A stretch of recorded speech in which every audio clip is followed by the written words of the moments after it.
প্রতিদিনের মতো আজকেও চলে এসেছি। আজকে আমি দেখাবো শঙ্কর মাছের কষা, একদম গা গা গা মাখা কষা।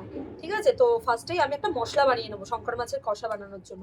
আমি এখানে নিয়েছি 1 চামচ গোটা ধনে, গোটা গরম মশলা, রাঁধুনি, গোলমরিচ গুঁড়ো, তেজপাতা, জিরে। এটাকে শুকনো খোলায় ভেজে নামিয়ে নেব।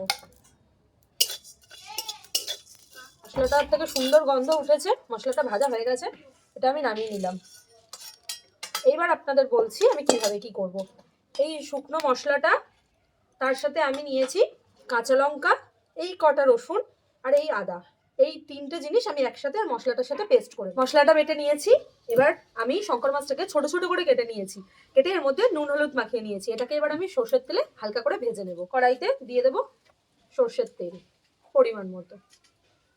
তেলটা গরম হয়ে গেছে, এবার আমি মাছগুলোকে ভেজে নেব।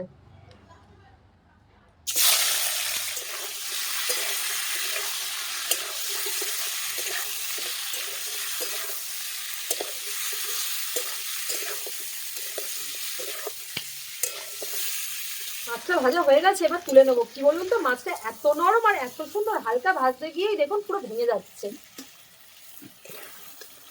চলুন মাছগুলোকে নামিয়ে নিই। শঙ্কর মাছ তো অনেক বড় বড় হয়, আমিও দেখেছি ভিডিওতে। তো এটা একদম 4 কেজি সাইজের একটা ছোট্ট মাছ, তাই জন্য ভাজতে গিয়েই না কড়াইতে একটু ছেড়ে ছেড়ে গেছে। তেলটা গরম হয়ে গেছে, এবার আমি কিছুটা জিরে ফোড়ন দিয়ে দেবো, দিয়ে টমেটোগুলো দিয়ে দেবো। টমেটোটা ভাজা হয়ে গেছে, এবার আমি দিয়ে দেবো বেটে রাখা মশলাটা।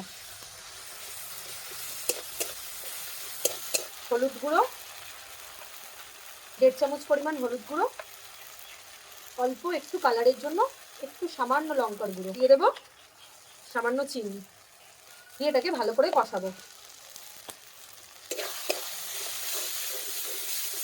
জল দেবো আর মশলাটাকে কষিয়ে নেবো। মশলাটার মধ্যে দিয়ে দেবো পরিমাণ মতো নুন। মশলাটা যখন এই অর্ধেক কষানো হয়ে যাবে, এবার আমি দিয়ে দেবো এর মধ্যে ভেজে রাখা মাছগুলো। এর মধ্যে দিয়ে দেবো 4 কোয়া মতো রসুন। সামান্য জল দিয়ে মাছগুলোকে কষাবো। এবার এই কষাটা ভীষণ আস্তে আস্তে হবে। পুরো কষা হয়ে গেছে, পুরো তেল ছেড়ে দিয়েছে। এবার আমি দিয়ে দেবো পরিমাণ মতো গরম জল।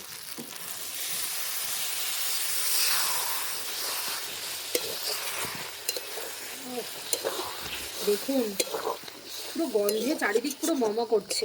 একেবারে গামাখা গামাখা রেডি হয়ে গেছে শঙ্কর মাছের কষা। তৈরি হয়ে গেছে দারুণ স্বাদের শঙ্কর মাছ কষা। যদি এই পদ্ধতিটা আপনাদের ভালো লেগে থাকে তাহলে অবশ্যই বাড়িতে বানিয়ে খাবেন, আর আমাকে অবশ্যই জানাবেন রান্নাটা কেমন হয়েছে। যদি ভালো লাগে তাহলে চ্যানেলটা একটু লাইক, কমেন্ট আর ফলো করে দেবেন।